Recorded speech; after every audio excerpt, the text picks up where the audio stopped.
Lors de l'un de mes voyages au Ghana, je devais faire l'audit d'un business, le business d'un Nigérian. Je suis arrivé dans son business, c'est quelqu'un qui vend un peu à peu près de tout, hein, de l'électroménager, et il vend aussi les pièces détachées pour les voitures et tout. Donc il voulait que je fasse l'analyse de son business au niveau de sa comptabilité pour voir si le comptable travaillait bien, qu'il ne volait pas de l'argent, parce qu'il avait un peu de doute. Et puis il voulait que je fasse un setup pour ses réseaux sociaux, Facebook, Instagram, et puis pour qu'il puisse se démarquer sur les réseaux sociaux. Donc comme ça, je causais avec son grand-fils et son grand-fils m'a dit que le papa loue toujours une maison dans telle zone d'Accra, Islegon. C'est une belle zone, un peu comme Angré à Abidjan. Donc j'étais un peu perplexe, je n'ai pas compris comment quelqu'un qui réalise des chiffres d'affaires de plus de 5 à 10 millions par mois continue de louer.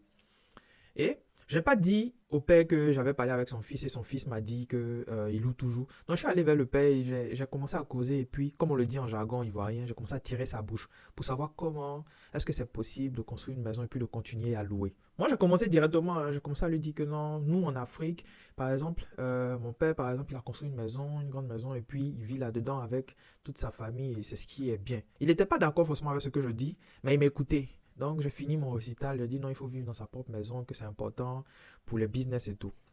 Et il a pris un temps pour m'écouter sagement, avec beaucoup d'humilité. Après, il a commencé à m'expliquer quelque chose. Il m'a fait comprendre que c'est pas qu'il n'a pas de bien, mais il a appris de quelqu'un qui est plus riche que lui que le premier moyen pour quelqu'un d'avoir de l'argent, c'est de construire son monde autour des revenus. Quand je parle de revenus, c'est de construire son monde autour des moyens qui lui rapportent plus d'argent.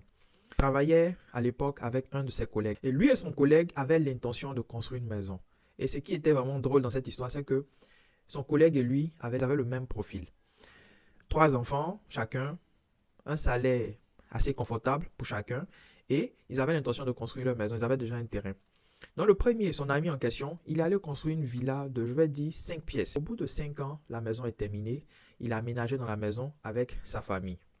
Maintenant, lui, en fait, il avait une autre perception de tout ce qui se passait. Et puis, bon, selon lui, il faut qu'il cherche de l'argent. Donc, qu'est-ce qu'il a fait?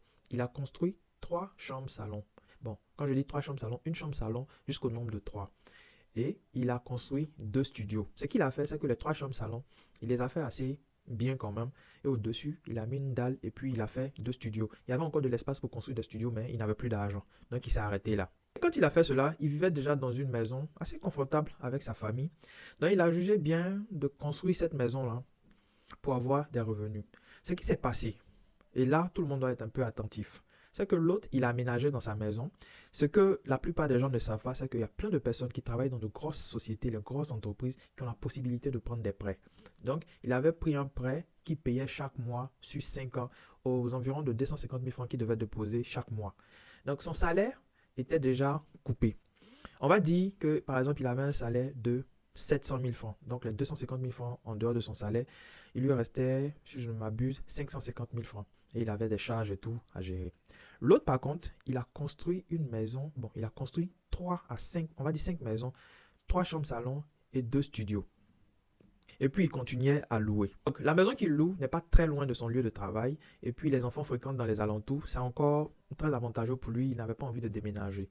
Donc, les maisons qu'il a construites, il pouvait sortir avec un loyer mensuel de 150 000 francs pour chaque appartement qu'il a fait, une chambre-salon. Et les studios, il les faisait à 100 000 francs.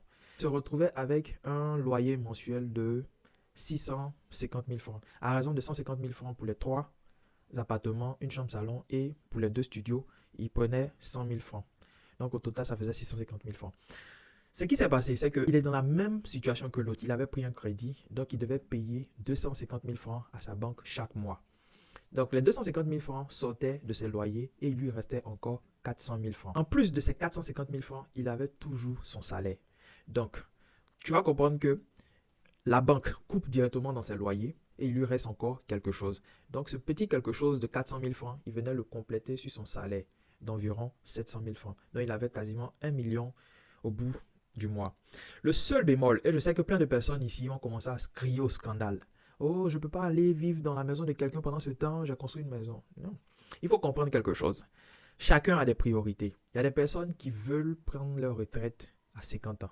Il y a des gens qui veulent prendre leur retraite à 55 ans. Il y a des gens qui veulent prendre leur retraite à 40 ans. Et le seul moyen pour eux d'arriver à ce but, c'est de pouvoir générer plus d'argent que ce que leur employeur leur offre. Où il était malin, c'est que pour lui, l'argent qu'il recevait de ses loyers, il a commencé à créer, il a créé un compte en banque sur lequel il déposait 300 000 francs chaque mois. Quand il dépose ces 300 000 francs, il a encore 150 000 francs qu'il peut utiliser pour payer son loyer ou bien faire d'autres dépenses.